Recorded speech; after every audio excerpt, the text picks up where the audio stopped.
Talk Radio. All aboard! The Clio Exchange Express is leaving the station.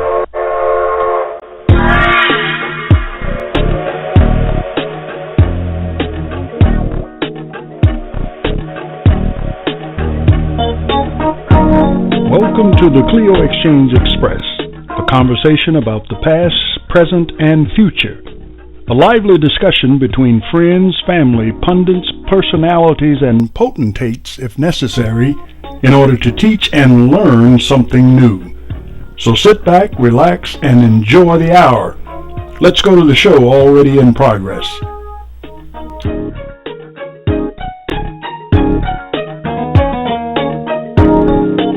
Well, hi there. Welcome on board the Clio Exchange Express. I'm Lou Phillips, one of your host conductors for the day, and we're heading out on another life journey. I think it'll be a journey that will educate, inform, and inspire. That's our motto. I'm also joined once again by co-conductor George Chandler in London. Hey, George, how are you, brother? How you doing, Lou? Good to be here. It's a wet and cold day in London. I seem to say that every week when we speak, but that's typical British weather. That's right. It's great to be on the Clio Express again, and I think we're going to have a good trip tonight. I'm really looking forward to it. Beautiful, beautiful. Well, I agree with you. I mean, if it wasn't wet or foggy in London, something would be wrong, right? That's so true. This man went to a swanky restaurant, okay, and he said to the waiter, "Sir, do you have frog legs?" And the waiter said, "No, sir. I just walk this way."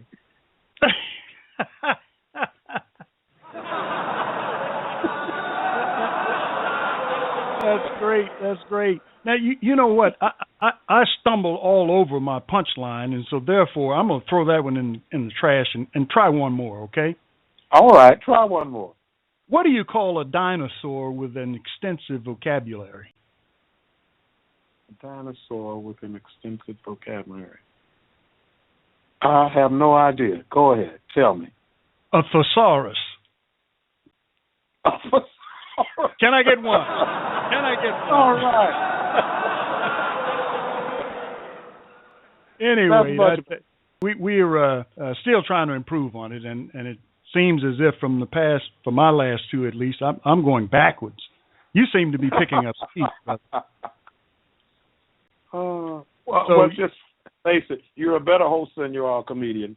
There you go, there you go, there you go. Well, listen, I think we ought to start to begin to move toward bringing our special guest on with us this evening. As you've already indicated, it's going to be a special journey. But before I think we do that, let's give our listening audience a bit of information about who we're going to bring to the microphone to speak with them at our next show.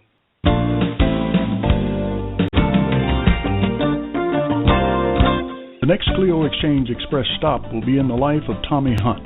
A former member of the legendary Flamingos, Mr. Hunt's distinctive voice and incredible dance moves are enshrined in rock and roll history.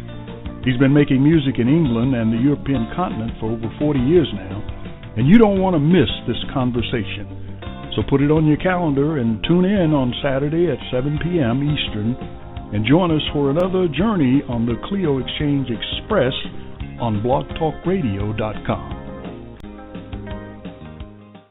All right, Tommy Hunt is going to be a wonderful guest as well. You've met him, right, Joy?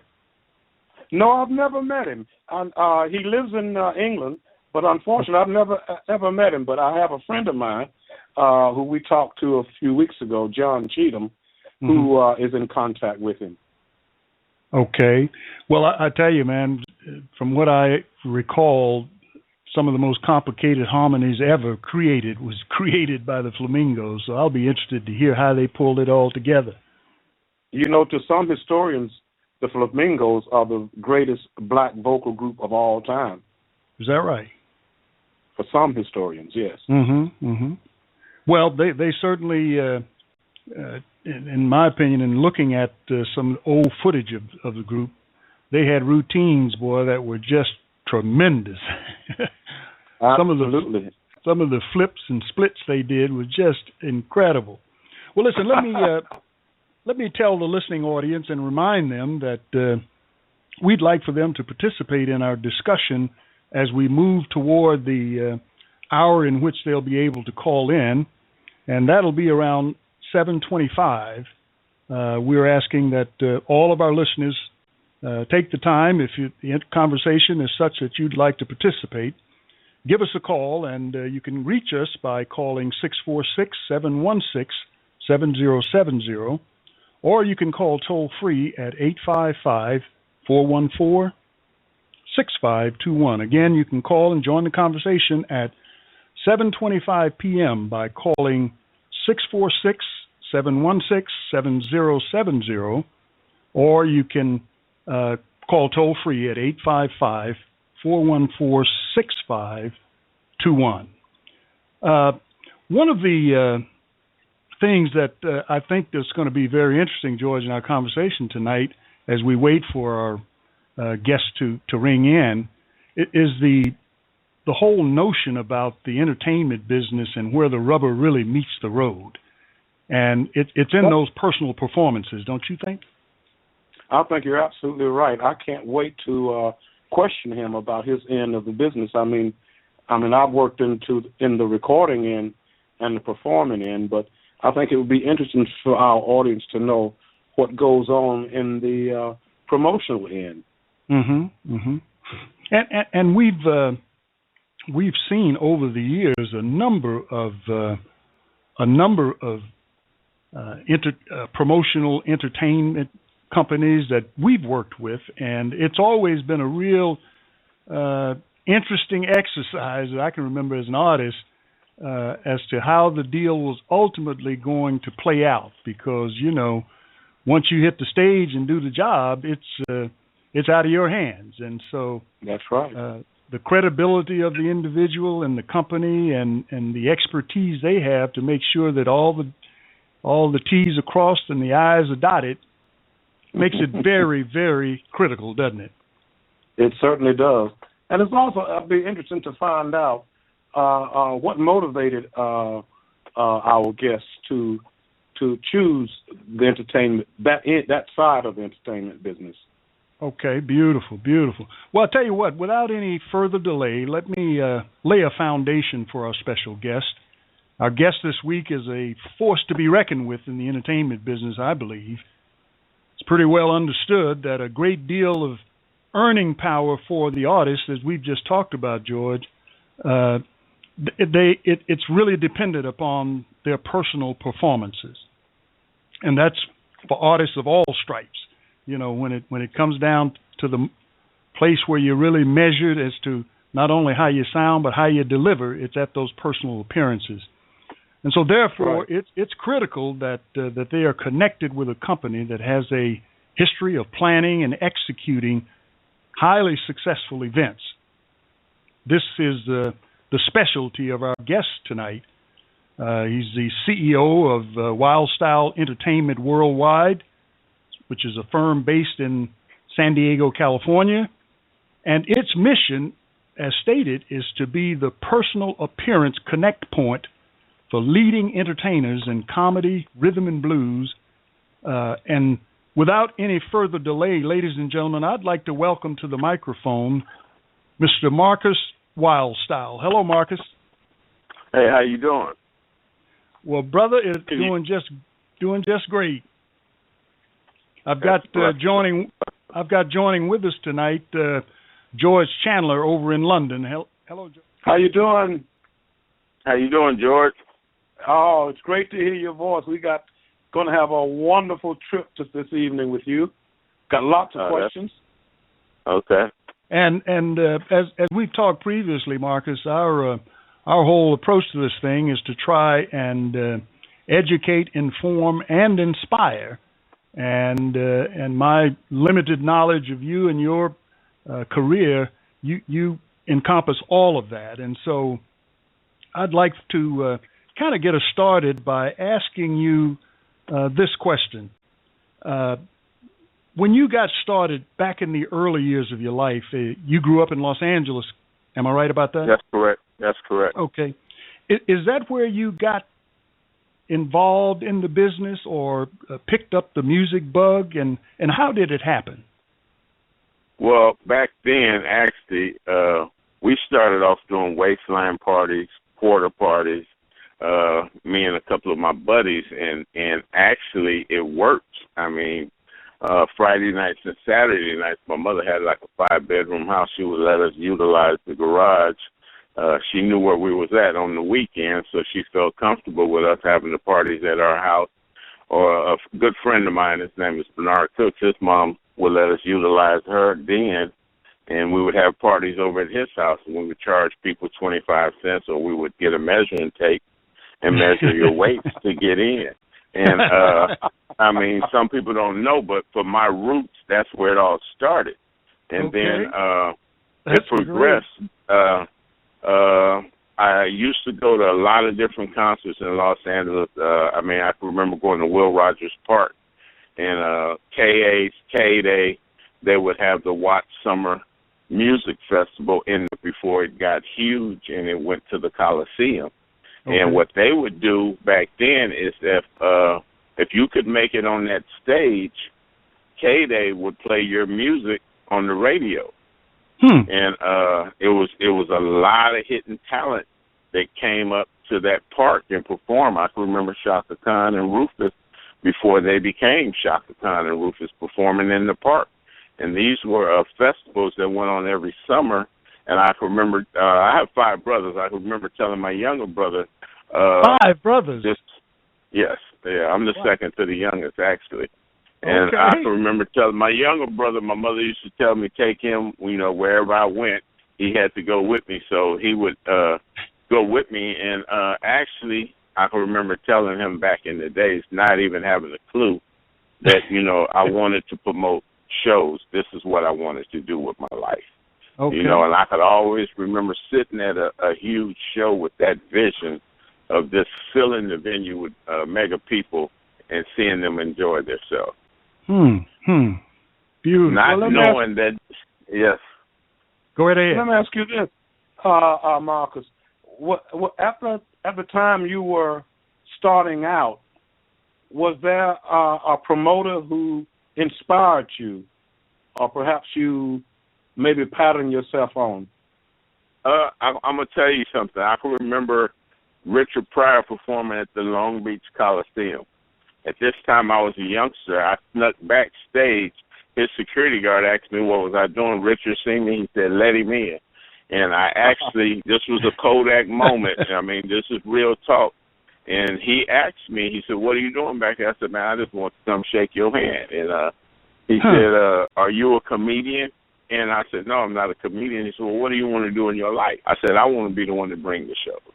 You know what I mean? Wow. You can have the stage, but, I want to be the one to bring the shows. And that is a moment that has stuck with me, I mean, through the whole journey, And how old were you at this time? I was about 15 at that time. Wow.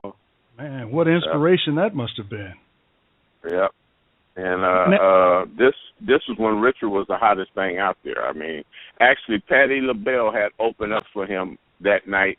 It was a sold-out concert, and Richard closed it. It was hot. That's beautiful. That's beautiful.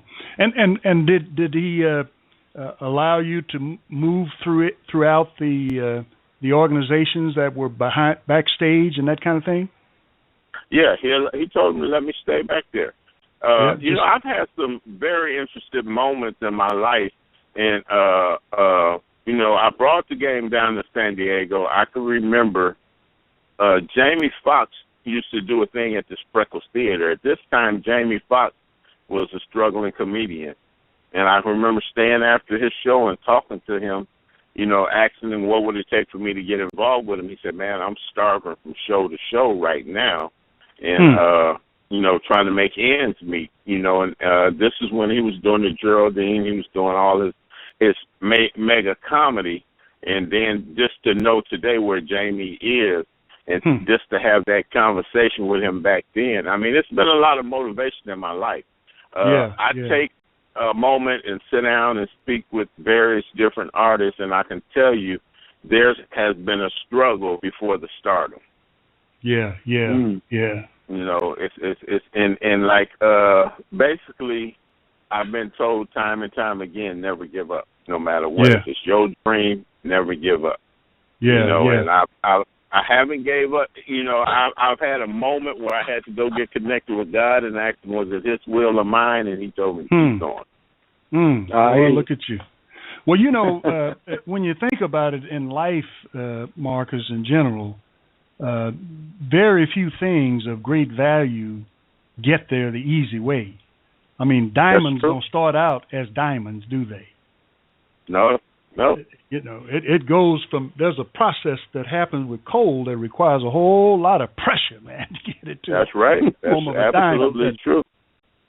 And so what I tell people in this business, and it's not meant for everybody. And if you don't have a stomach for it, it's not the business I would recommend for you, because you're going to have, coming up in the promotion field, there's some struggling moments where you got to be able to take a win with a loss.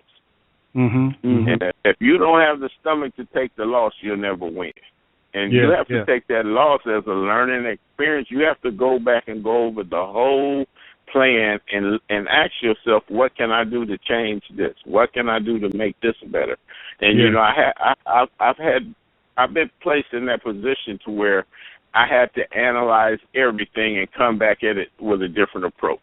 You know, and it took building and building. It took people seeing that I was serious about what I was doing, you know, and my goal is to say what I mean and mean what I say. If I tell an artist something, you know what I mean, it's not his fault if you hit the doors and they come up light. You have to pay the artist. You have to respect the artist. You know what I mean? No matter what. I've never had to go back and tell the artist, hey, I don't have your money tonight. You know, because you don't base your show on the doors. You have the artist's money before he even get there. Then you deal with the doors. That's your business, is to promote the show and put butts in seats. So you have to figure out a way to do that. You can't put a show together and say, well, I'm going to depend on the door to pay this show off. You can't go in there looking at it like that. You have to have the money set aside, what it's going to cost for the show to go on, regardless of the fact. I know you probably have been sitting in the audience where you're wondering, well, what's going on? I mean, you know, it's just a silent moment in there. 90% of the time, the promoter haven't got the money together to go give the artist what he got coming, and they're not going to take to the stage. Now, back in the day, before the game got twisted, you had a lot of artists that was performing and getting paid after, and come to find out the promoter wasn't even in the building. He didn't took off because he got paid on the door. And, I mean, I've never had to do that, but I've had to sit down with artists that told me that, you know what, it's you know, we get paid at sound check. You know, this way when we come back, you're going to get a greater show. You know, I've had experience. I got some good comedian friends that got stuck in the blizzard, and they performed. They, you know, the promoter flew them in, and actually, when they got in, he had to take them straight to the show. And they thinking that they got rooms and flights back out. Right. Sold out show. The promoter got paid. He went and cashed out with the building and took off. And he didn't even watch the show. And 3 comedians performed. One of them was a real good friend of mine. Called me and said, man, could you help me get up out of here? He said, this guy here just left us. He left us for dead. Oh, and, goodness. You know, I mean, seriously, but, you know, and then the cold part about it, you have artists that will spread your name like the flu. They will tell people, don't F with him. You know what I mean? I'm serious. You know, shut your company down. Right, man. Right. Well, you know, I was kind of curious about the business model that you use, because as you pointed out, I mean, like any kind of business guy, going to a deal, the thing that's going to drive and draw him into the deal is to make money. But you have to be thinking about the downside risks as well. So when I look at your business model, what are your customer contact categories?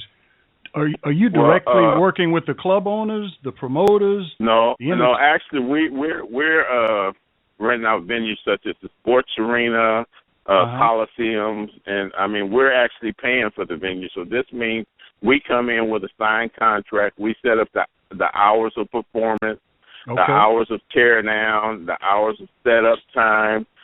We could either do a buyout for the catering if the venue is not specializing in certain foods, or we can either utilize the food what the venue has. I mean, if their menu is up to date with what the artists are asking, they have requirements. So when you get a rider from an artist, I mean, you know, if you haven't worked with them, they could beat you up. If you have worked with them, I mean, these artists come with a wish list, and sometimes if it's your first time out, they want you to fulfill that list, and you're not knowing how to speak to them or how to get by on some of that stuff. They're gonna go in your pocket deep. Yeah. So you roll in as self-contained. You've got everything nailed down. There are no local people involved at all.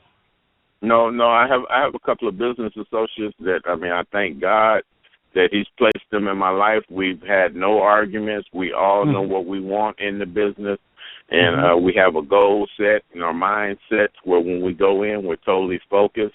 Everybody know their strong points, and we utilize them to provide people with great entertainment. And consistently, I've worked with the best comedians in the field and the best R&B artists in the field. I have a cousin that works directly with hip hop. I've assisted him on some hip hop shows, but I never really got into promoting hip hop as much as R&B. My joy is old school R&B and comedy. I love laughter, and I love good music. Great. Well, I tell you, man, I love your style too, man. I've looked at just hundreds of pictures of you, and you can see that is, you're in your world. You know, you're really enjoying what you're doing. That's God's gift, man. I thank God on a daily basis. He has placed some tremendous people in my journey. I mean, I could tell you when I got started back in the day, Bob Stein, he's passed on now, but he took me up under his wing. I mean, this man, he owns so many venues in Hollywood, Riverside, and San Diego that he actually said that he's seen himself in me. And I mean, he took me straight up under his wing, and he told me, if you're going to do it, you're going to do it right, and you're going to know the best of the people in the business. And this was just God sent. I brought Howard Hewitt and the Whispers. I had a show with them. I didn't even get a chance to watch the show. It was me, Bob, and the Whispers manager backstage for the full night. And from that night on, my career took a whole nother turn. How about that? That's wonderful. George, you got something? Yes, I was wanted to ask, how do the artists come to you, or do you search out the artists yourself? Let me explain something to you. When I first started, I have a friend, and I told him this years ago. I was struggling to get artists to commit for certain prices, struggling to get artists to commit to come out and perform because, you know, they're scheduling, and to where it got to the point to where I've been in the industry so long, I have artists actually calling me today. And the reverse polarity of the beginning and today it's great. I mean, but the thing is, I mean, you know, we have a tour going right now with Stephanie Mills, the Whispers, Johnny Gill, and Confunction, and it's already set. And what we're doing, we started in Virginia. It was Chrisette Michelle, the Whispers, and Mint Condition. And then we just left Houston last weekend with Stephanie and the Whispers. So it's a blend from each city that we're going into. But some of the artists want to get on, but it's not a tour where it's just certain individuals that's going to fit the tour. And we already established that when we built the tour. And what size venues are they playing? 10,000 seaters, 15,000 seaters. That's wonderful. Yeah, that's great. That's great. Well, listen, we're rolling up on the call-in hour, and in advance of having that line open up for any callers we may have, I want take a slight detour on the Clio Exchange Express and have an Underground Railroad tour. So hang on just a second, fellas. We'll be right back. All right. Aboard! Clio Exchange Express and the Underground Railroad tour is leaving the station. Next stop, Cincinnati, Ohio, and the Harriet Beecher Stowe House. Harriet Beecher Stowe witnessed the evils of slavery firsthand while touring the neighboring state of Kentucky and visiting the home of abolitionist John Rankin in Ripley, Ohio. During her residency in Ohio, she interviewed several former slaves who had escaped from freedom along the Underground Railroad. Many of the characters in Uncle Tom's Cabin mirrored real-life individuals such as Josiah Henson, a fugitive slave who escaped from Kentucky to Canada via the Underground Railroad with his wife and 2 children. In 1850, Harriet Beecher Stowe moved from Ohio to Brunswick, Maine, where she wrote Uncle Tom's Cabin. Stowe drew upon her Ohio experiences, which inspired her to write the book that would expose the horrors of slavery on a national level. Harriet Beecher Stowe home is located at 2950 Gilbert Avenue in Cincinnati, Ohio, and it is open to the public.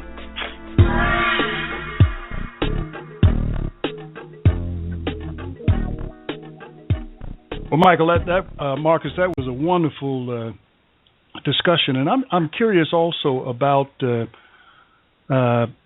looking at individuals who want to get into your business. The thing that attracts them initially, I'm sure, just like it did with you as a young person, is all of the energy surrounding the artist, all of the excitement of the crowds, and as always, when you look at that number of people, it's the massive potential of the dollars on the other side. What are the traps? That's true. What are the traps that are laying there that they need to be aware of? The hard work. I mean, this is you promoting the show. You got to be willing to go 7/24. I mean, it's never you're never off. You know what I mean? If you want to create a great show, I mean, this show here, this tour here, we've actually got started out. I mean, we're coming into San Diego March 2015. I've been selling tickets for the last 3 months. So every base is touched. People can't come to me and say, I didn't hear about that show. You know what I mean? We're utilizing radio. We have a radio promotion. We have a television promotion as well as street team. I mean, we're hitting them because we want it to be a mega show.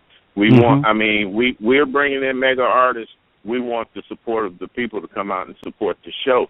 What it does, it enhances us to bring another great show, which we're already talking about. We're going to come back with some comedy, and then we're going to come back with another R&B tour, which is going to be placed actually the night of March the 27th. I want to be able to stand up there while the house is full and announce the comedian that's going to be coming to town directly after that show. And this is pre-promotion. While you have a full house, you let them know what you got coming next, and they're going to carry that out. They're going to tell 10 to 15 people who's coming next, and the people who missed that show is going to tell them, well, I'm not going to miss the next one. So it's a lot of work. It's been a lot of years behind this. People look at the show, but they don't look at the magnitude of the work and the investment of hours that has been placed into the business. And it's been a blessing. I mean, it's a road that I got on, and I got some knowledge from you talk about Frankie Beverly. I done sit down with him, Stevie Wonder, the Whispers, Howard. I mean, we communicate like on a weekly basis. I actually was sitting in when you guys were interviewing Howard, and we have a personal relationship as well as a business relationship. Okay. We're friends before business partners. I mean, I'm on the road with Howard a lot. I do a lot of road work with Howard. It's been a blessing. It's been educational. I mean, he's a great person to work with. I mean, and has a great personality about himself, and it's God's gift. It really is because, we have a friendship that, that honors the work relationship as well. Well, that's critically important, and therein lies the reason why George and I are doing this, because we've got a relationship that goes over 30-something years, and right.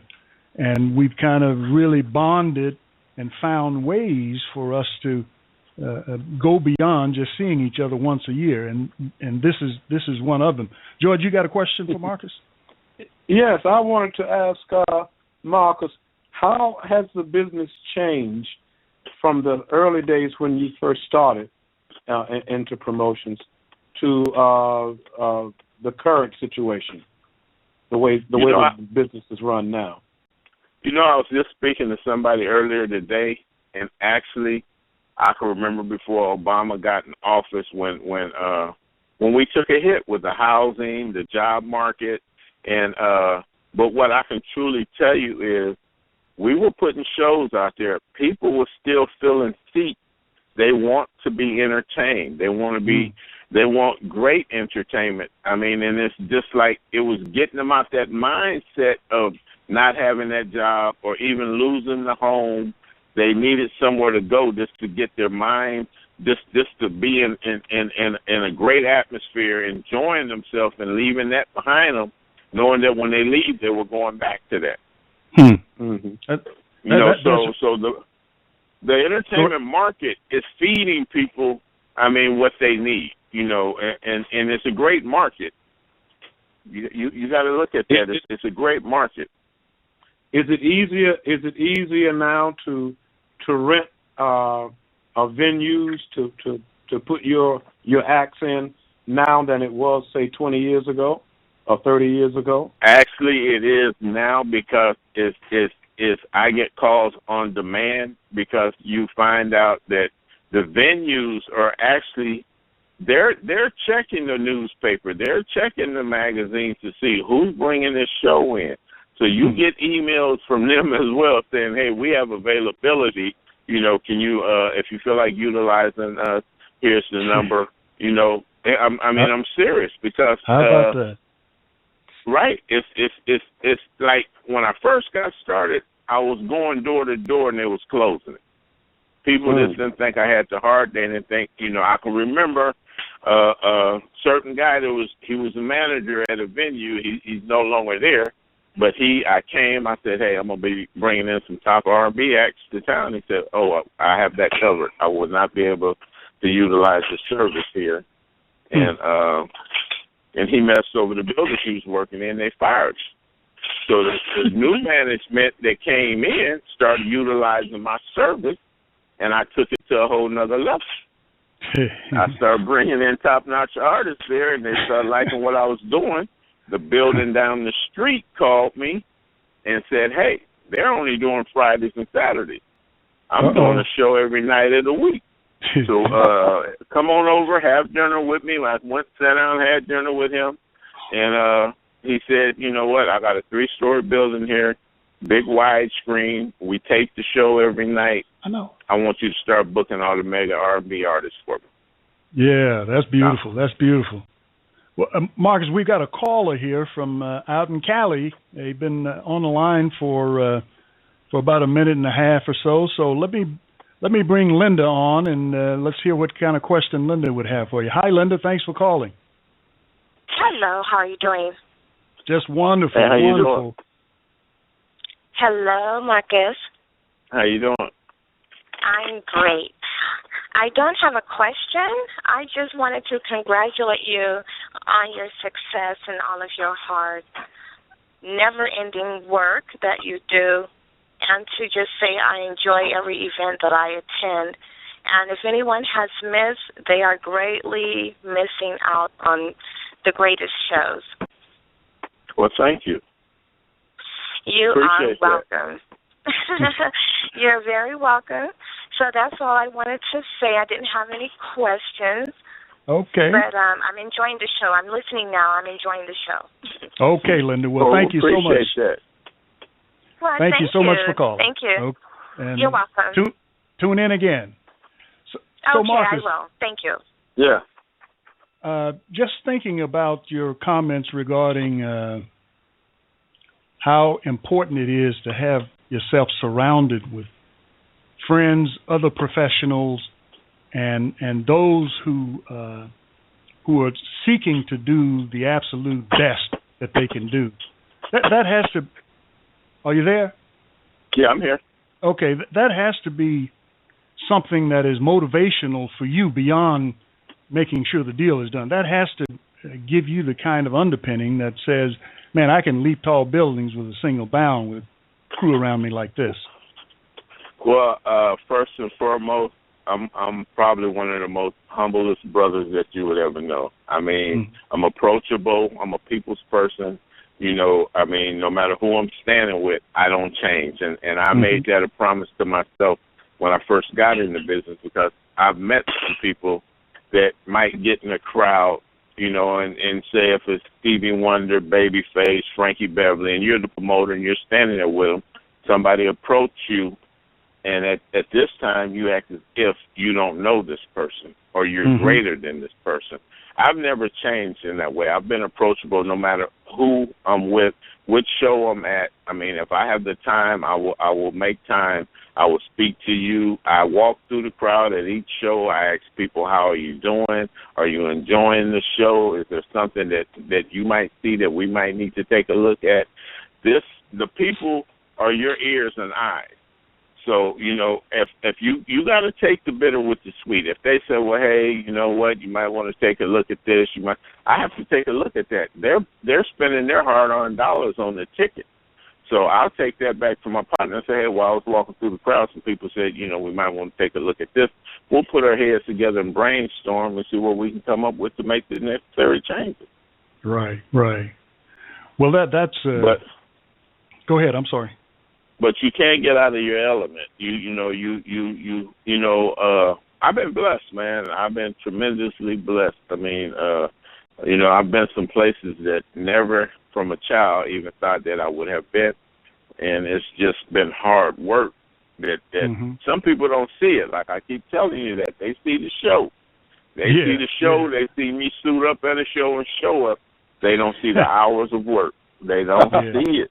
I'm telling you from experience, they don't, and you got to put in some work to create something good. I mean, if you want it to be good, you got to put in the work. You feel comfortable. I feel comfortable knowing that if I walk in a show that I've done everything could have been done. I've touched all the bases, and did everything that I know from the bottom of my heart what I need to put into the show to create a good show. And it's a comfort that you can walk in there and you'll have that comfort to where you just know now that in God's hands everything going to be all right. Yeah. And also just looking at, future business development and that sort of thing, my career was spent inside of corporate America, and it was always important to lay the right kind of work pattern, the right kind of involvement with other people and the kind of things that you produce, because it spoke volume to those who were watching you for bigger and better things, That's true. And that's so true. Go right ahead. That's why at that point right there, we're finna hit them with this R&B, but we're also finna come back with some mega comedy. You give the people a twist. You don't, people sometimes will come to you and say, oh, I'm burnt on R&B. They want to get out and get their laugh on, you know what I mean? So we mix it up. I mean, I'll do a nice blend of comedy and R&B to where it's refreshing. People are not coming saying, oh, I'm just burnt, and it gives you time to build that next show while you creating that high-end comedy show. You're working on that high-end R&B show to come behind it. Right. Now, because of that early interaction with Richard Pryor, does your heart lean more toward the comedy, or have you gotten to the place now where you're balanced and can and really get excited on every level? I'm going to tell you something on that. One-on-one, people tell me that I should have been a comedian. All the time. I mean, because I love laughter, and if you're around me, you're gonna laugh. I mean, I'm creative. I got a lot of comedian friends that call me and they run jokes by me and, hey, what you think about that? I mean, some of the best of them, and I love laughter. I mean, that is so soothing. I don't know anybody who should go without it. I mean, but I love to laugh, and I'm just inspired by some of these comedians, man. And I've worked with the Doug Williams, Samoa, Bruce, Steve Harvey. I mean, Cedric the Entertainer. Yes. I've worked with them. I mean, creative. Even Barney Mac, before he even became one of the kings of comedy, when Barney Mac was just a comedian, I had the opportunity to work with him, wow. And then I can remember towards the end, I was bringing Barney Mac in for $1,500. The end, he was wanting $200,000 to $300,000. No kidding. You do the math. Yeah. Oh, he was what a great talent. But the moment with Richard Pryor was really a Kodak moment that would never be forgotten. It was just, him telling his security, let him go. The little brother that made it back here this far, let him go. And he took a moment out, and he actually spoke to me, and he said, hey, what do you want to do in life? You know what I mean? What's your goals? You know what I mean? And that is a moment that will never be forgotten. It would never be forgotten. It was just, I took a chance, and taking that chance, I got back there, and it was a moment that will go with me for the rest of my life. Right. Richard was one of the greatest. I loved to laugh. I was laughing back then, and you couldn't help but laugh. Oh no. Yeah, Richard would tear you up. He was good. Yes, he set the foundation. He set the foundation. Yes, he did. And I just think about the experiences that you must have with young entertainers who are struggling and want to get on the bottom bill of some of your shows. But what you got to look at this as well. Okay, it's not just me, because I could put you out there to open a show. But say, for instance, if Frankie Beverly is my headliner, he want to know who's on the ticket. He has to say so to say he can do one song, or he can do 5 minutes, or he can do 10 minutes, or he ain't coming on the stage. Even though it's my show, it's in his rider that he wants to know who's on the show. He has the right to approve his opening act. That's so interesting. Sometimes it's an upcoming artist that look at me as if I don't want to utilize their service. It's not that. It's this through contracts. You can't just throw nobody out there. And for instance, if they're not up to par, the headliner got to come out there and put in extra work. And it's his name that they're saying, oh, that whoever opened that show was bunk. I don't know where they got him from, but they're putting the show on the headliner. So, for instance, if it's Frankie, it's Tim. Well, Frankie Beverly was bunk. They ain't gonna say the headliner, Tim from down the street was bunk. They're gonna say that Frankie Beverly show was bunk. That's right. And this is how it happens. So you have to look at that. It's ins and outs behind the scenes that got to be fulfilled before you can even approach an opening act. They want a writer from the opening act. They want some music, and then they'll come back and they might say, well, we approve him doing this song here, and that's it. Right. That's interesting. Well, and from a business perspective, on your side as well as the artist, the top billing artist, I can understand that. George, you got something for him? Yes, my line collapsed there for a while. I don't know if you noticed. I did. You did notice. All right. I'm wondering about.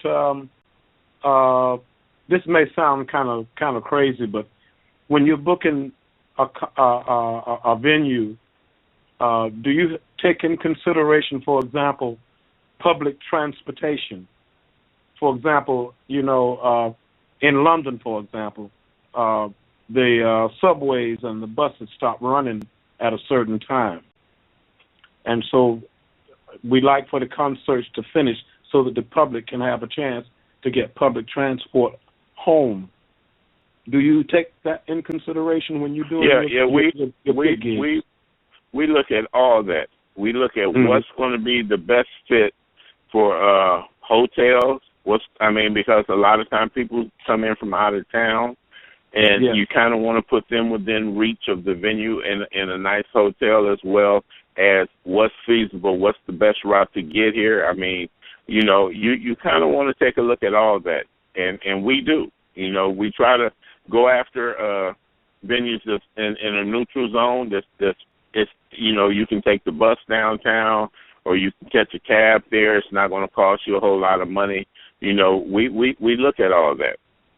The reason I ask is because, I mean, I don't know what it's like in America, but in England, say, for example, if you book a venue and your venue, the gig is supposed to start, say, at 7 o'clock, and you're supposed to finish at 10:30 or 11 o'clock. And if you go past that time, you have to pay. You can be fined. That's true. Yeah, that's here too. That's here too. See, if you get one of those moody artists and your show is supposed to start at 7 and your show don't start until 8:15. Well, let me tell you something from experience, and this happened. Okay, every show that you have, there's a fire marshal on scene, and he has to be there. I mean, no, it's mandatory that he's there. But once you've been in the field long enough, you get to know the fire marshal. I did Frankie Beverly, the Whisperers, and Howard Hewitt.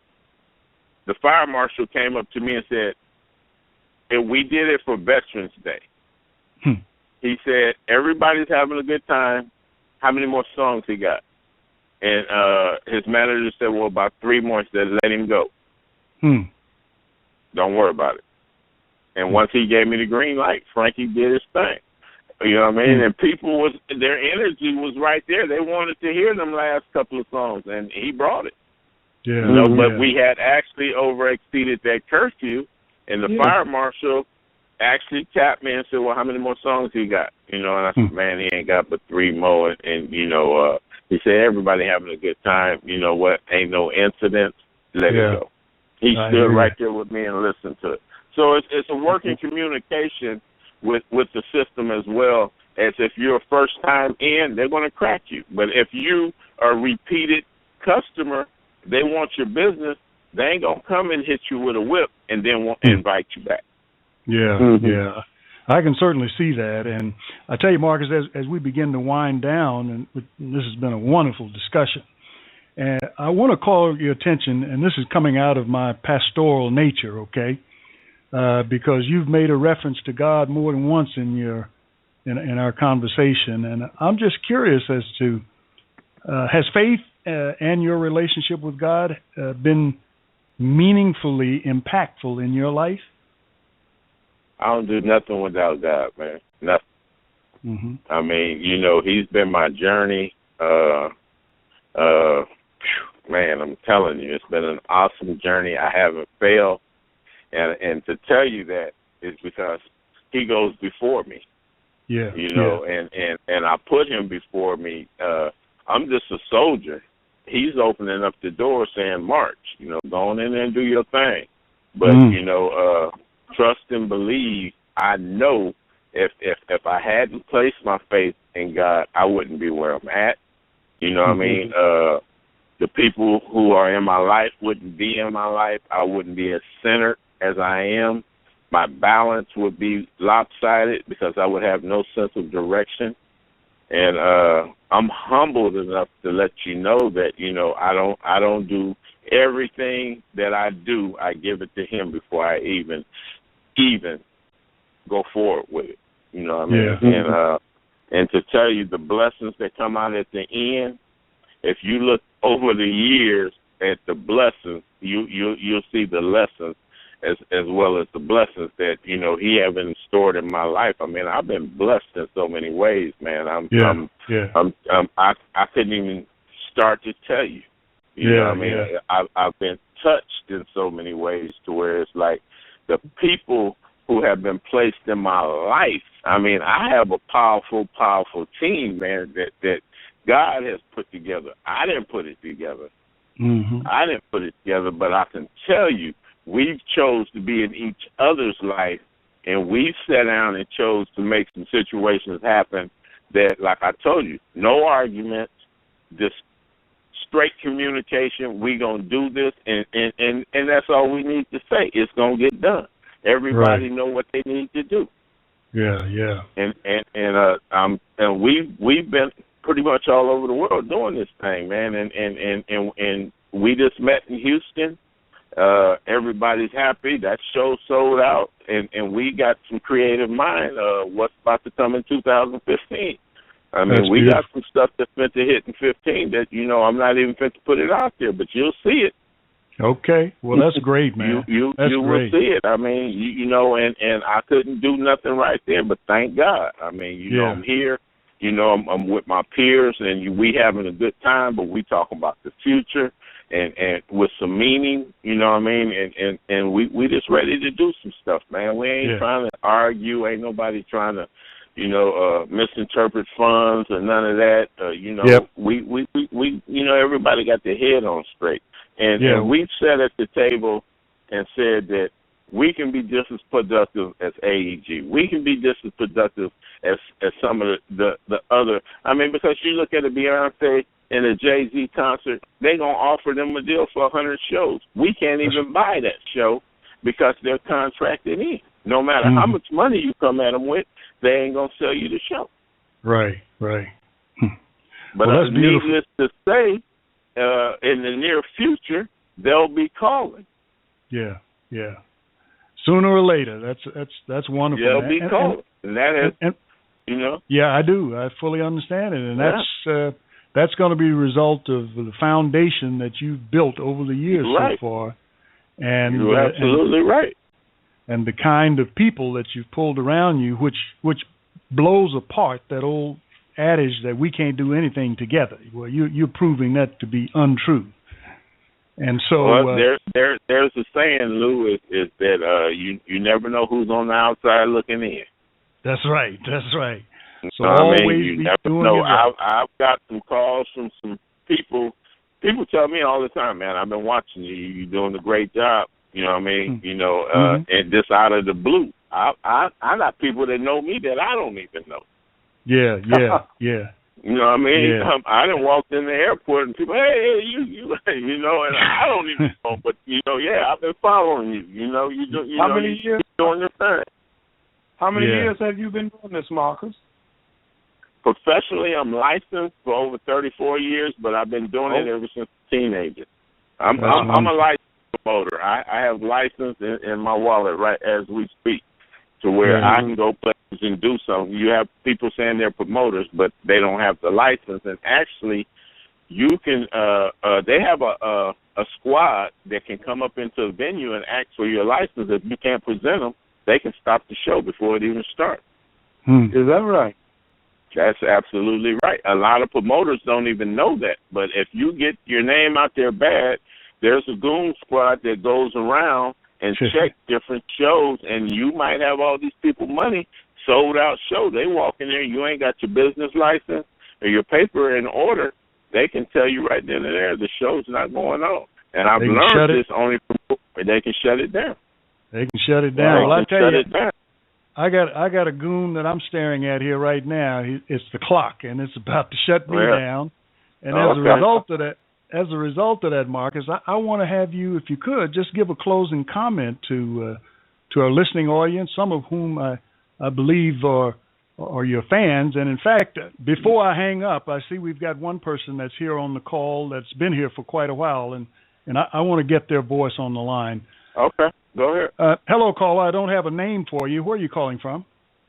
Hello, Lou Phillips. Earl Cobb from Phoenix, Arizona. Earl Cobb, how are you, my friend? Good. I called about the second half of the show, and I just had to call in and say you guys are doing a wonderful job. Marcus, I could just feel your warmth and your sincerity, and I know everyone who's listened to this show have no doubt about your heart and your ability to share. I can see why people not only seek your leadership, but why you have been where you have for so long. And Lou, really enjoy Clio Express. Keep it up. Really think you're doing a wonderful thing here. Okay, brother. Thank you so much, Earl, and keep Arizona warm for me. I'm heading that way. It's nice and toasty out here. Hey, Thank Earl, you, man. Earl, just one last thing. Marcus, you just had a venue in Arizona, didn't you? Yeah, we were in Arizona. I actually been working with the Jazz Fest down there about a month ago. Okay. We were in Arizona and Phoenix actually. Right. Yeah, that's where I am. Yeah, it's an interesting venue, Arizona. You know, I've lived here for many years off and on, but it's as you know, it's a promoter. They're very diverse venues to come in and out of. Right. But it's an untapped market that, San Diego is an untapped market. I'm actually from L.A. Well, I brought the game to San Diego because there was nobody down here tapping into this market, and I said it would be a great chance to build. And they told me that it was going to be a challenge, and, but only the strong survive. To quote a familiar phrase. Okay, Earl, thanks so much for calling, brother. Okay, take care, man. All right, God bless you. And Lou, thank you before you go for the historical moment.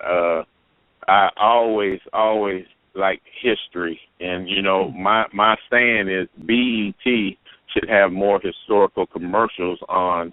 They have the opportunity to bring that to the forefront, and that's something that we need to see more and hear more because we need to know where we came from to get to where we're going. That's exactly right, and I'll tell you, Marcus, on every show we do a stop on the Underground Railroad, and we plan to continue to do that and make every stop that was ever identified on the Underground Railroad. So we give a little 30-second, 45-second vignette on that destination. So thank you for saying that. George, you were going to say important. Something? That's real important. Okay, Marcus, you want to go ahead and make a closing statement, and we'll go ahead and sign off. And we just to anybody out there listening, if you have a dream, you have an inspiration, you have a goal, and you want to go forward, never give up. Because you never know what the end results might be. Thank you for your time, Lou, George. Appreciate you. I'm always a phone call away. Feel free to utilize my service at any time. And thank you for all the wonderful support. And all you listeners out there, San Diego, March the 27th, Johnny Gill, Stephanie Mills Can Function, hosted by my boy, Mr. Jam and J. Lamont himself. It's going down. For ticket information, feel free to give me a call, 619-851-8401. We love you over here. Give that number again. 619-851-8401. Wildstyle Entertainment. Beautiful. Okay, my brother. Well, listen, we thank you. We love you. And I continue to pray that God will keep you in the hollow of his hands and do wonderful things continuously in your life, okay? Well, God got a mission for me, Lou, and, we've only just begun, man. It's there's a lot of work to be done, but, utilize what he gave me to bring joy to good people. All right, brother. God bless you. All right, God bless you, too. Thank you, George. All right. Thank you, Miles. Okay. So, George, what another wonderful stop on the Clio Exchange Express, eh? It's been fantastic. And you notice that when our guests give their comments, they always say, if you have a dream, don't give up. Don't give up. There's something to that, isn't it? Because the easiest thing in the world to do is to give up, isn't it? That's right. That's right. That's wonderful. Well, do you have, as we come to the end of this particular journey, and we're obviously very thankful for all of our folks that have joined in with us, and especially for the ones that called in. But before we go, I'm hoping, George, that you got at least one more funny for us. Well, I've got a tomato funny. A tomato? Have you ever heard of a tomato joke? No, I haven't. What did one tomato say to the other tomato? Squeeze me? You go ahead. I'll catch up. I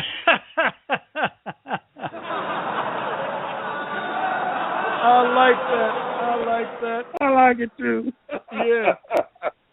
And then just one, because we're in such a strange political season. What do you call a lawyer that has gone bad? I don't know. What do you call a lawyer who's gone bad? a senator. There's a lot of truth to that. Yes, it is. Yes, it is. Okay, the conductor is telling us it's time to move on. We hope you've enjoyed the show. Let us know by sending an email to info@clioexchange-express.com. That's info@clioexchange-express.com. Until next time, we wish you peace of mind, love from the heart, and happiness you cannot explain.